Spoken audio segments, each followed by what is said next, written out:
I have here page 4 on the PDF document, and as you can see, there's this square here that says 5 centimeters by 5 centimeters. To ensure that the pattern printed correctly, take a ruler and reassure that the square is in fact 5 centimeters by 5 centimeters. If so, you can start cutting. This key here shows you what the different lines mean on the printed pattern pieces. When you see a solid line, that's for cutting. So this line here will be cut. This indicates sewing, so you will sew this line. This dotted line indicates that it is a folded edge. So the fabric underneath this pattern piece needs to be folded on that edge. Circle indicates button. These lines indicate where the hook and loop tape or the Velcro will go. So this dotted dash double line is the hook side of the Velcro, and this smaller dotted line is the loop side of the Velcro. On the pattern, when you see these lines, that is where you will place the Velcro. So once we have our pattern pieces all printed out and we've ensured that it's the correct size, we'll go ahead and start cutting wherever we see this solid line.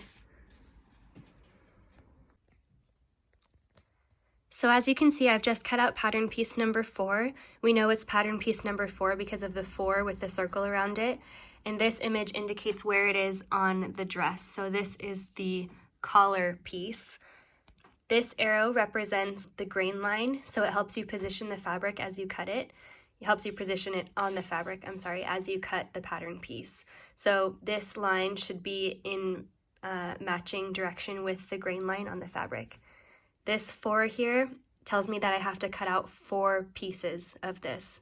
So I have to cut out 4 of these in the fabric.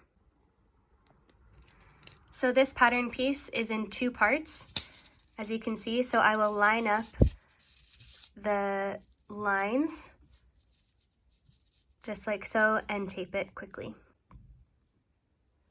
And now it is taped, so pattern piece number 4 is ready for the next step. Now I have my fabric, it's been ironed. I have it folded over, so there's 2 layers.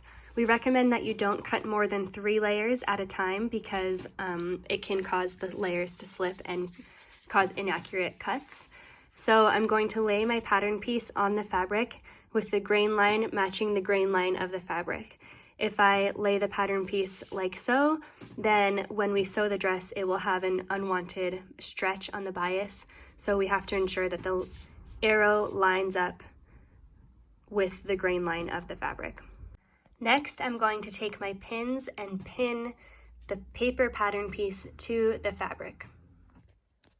All right, it's all pinned as you can see, so now I'll take my scissors and cut out the pattern piece. So I finished cutting and I took the pins out, and now you can see we have 2 identical pieces of the same pattern. So we need to cut 4, so I'll have to repeat the process to make 2 more of these, so we have 4. Okay, the 4 are finished, so now I'm finished with pattern piece number 4, and I will move on to another pattern piece. We will do the same process with all of the 9 pattern pieces in the same manner. It's important to note in pattern piece 1, so the pattern piece for the skirt, as you can see here, the largest one, on the right side of this piece is this line indicating a fold.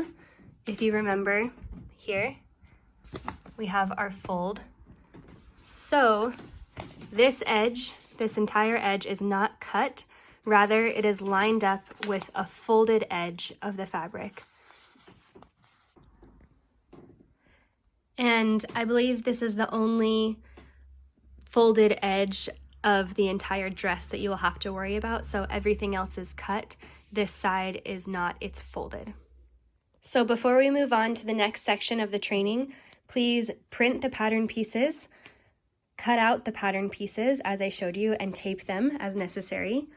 Cut out the pattern pieces in fabric so you have all of the pieces ready, and then we can move on to sewing.